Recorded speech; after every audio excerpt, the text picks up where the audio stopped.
Strings are first-class objects in Python 3, and in this lecture we'll be exploring the same. Over here you can see we have a variable string s which is assigned a value hi there. Then what we are doing is we are performing some operations on that variable, like printing it out. First we are just printing the value as is, then we are applying upper function on that string, and we have another method called swap case which just reverses the current case of the variable.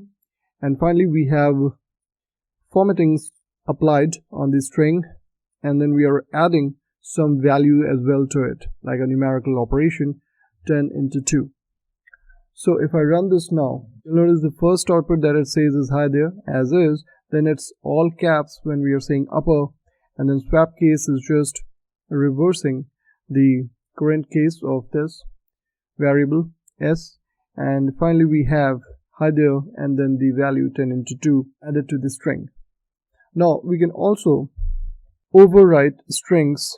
So let's say we have a class called revString like over here, and all it's doing is reversing the string that we have. So in order to get this working, all we need to do is type revString and here pass this as a parameter, save this.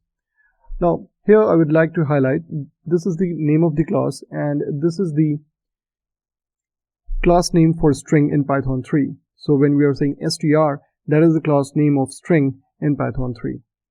And then we are just overriding str method with self, and here when we say self -1, that means it will reverse the order of the string. So here now when it will print s, then in that case you'll see reversed output. So let's save this now and run it again. So there you go.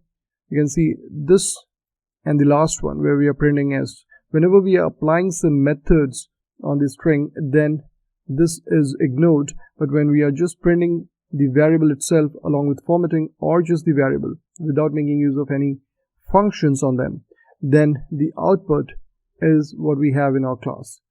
So it's reversing that output, as you can see over here. So that was an overview about string objects in Python 3.